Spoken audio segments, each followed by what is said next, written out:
আসসালামু আলাইকুম ভিউয়ার্স, কেমন আছেন? আলহামদুলিল্লাহ, আশা করি ভালো আছেন সবাই। আলহামদুলিল্লাহ, আমিও ভালো আছি। আমি এসএম তামান্না। আজকে নতুন একটা রেসিপি নিয়ে এলাম। আলু দিয়ে ঝিঙে দিয়ে আলু আর মাছ রান্না করব।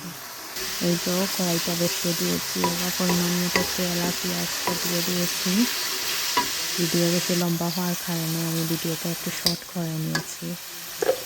এবার পরিমাণ মতো হলুদ দিয়ে দিলাম, ভালো করে নাড়িয়ে নিলাম। তারপর পরিমাণ মতো মরিচের গুঁড়ো দিয়ে দিলাম।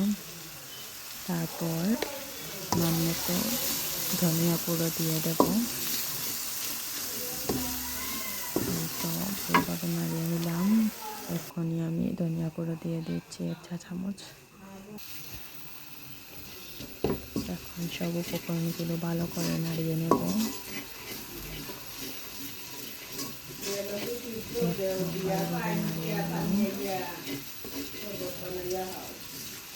ভালো করে নাড়ানো হয়ে গেলে এবার একটু 5 ফোড়ন দিয়ে দেবো।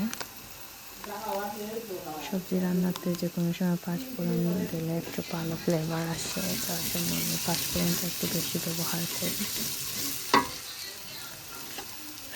এই তো একটু পানি দিয়ে দিচ্ছি যাতে মশলাগুলো নিচে না লেগে যায়, ভালোভাবে যাতে ফ্রাই হয়।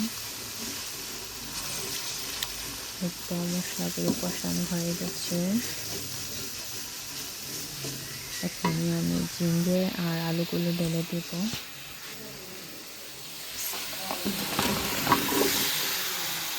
এবার মশলার সাথে ভালোভাবে এগুলো মিক্স করে নেব। এই তো আমার মিক্স করা হয়ে গেছে। এবার আমি পরিমাণ মতো লবণ দিয়ে একটু নাড়িয়ে ঢাকনা দিয়ে ঢেকে রেখে দেবো কিছুক্ষণের জন্য, যাতে মশলাগুলো ভিতরে ঢুকে আর ঝিঙে আলুগুলো একটু সিদ্ধ হয়ে যায়। এই তো আমি ঢাকনা দিয়ে রেখে দিয়েছি। একটু লো আছে।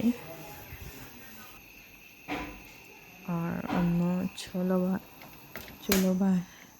আমি মাছগুলো ফ্রাই করে নিচ্ছি। এই তো প্যানটা বসিয়ে দিয়েছি।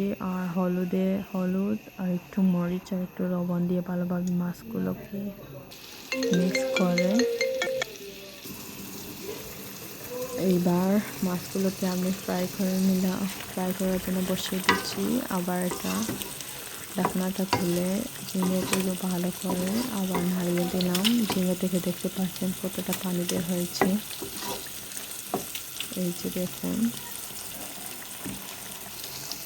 আবার ঢাকনা দিয়ে রেখে দিলাম। তারপর আমার মাছটা অলরেডি ফ্রাই হয়ে গেছে।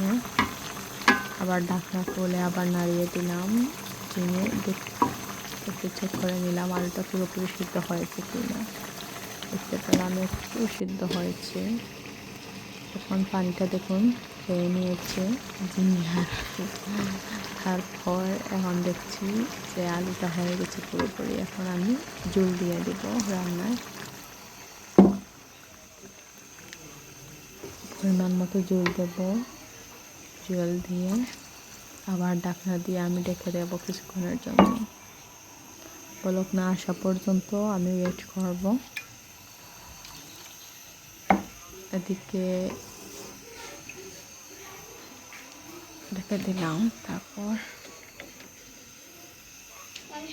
এই তো আবার কিছুক্ষণ পরে আবার ঢাকনাটা তুলে দিলাম। রান্না হয়ে পুরো ভেসে গেছে। এখন আমি মাছটা দিয়ে দেবো। এই তো আমার রান্নাটা হয়ে এলো। একটু নাড়িয়ে ঢেকে রেখে দেব। এই তো আমার রান্না হয়ে গেছে। এই যে দেখুন ফাইনাল লুক।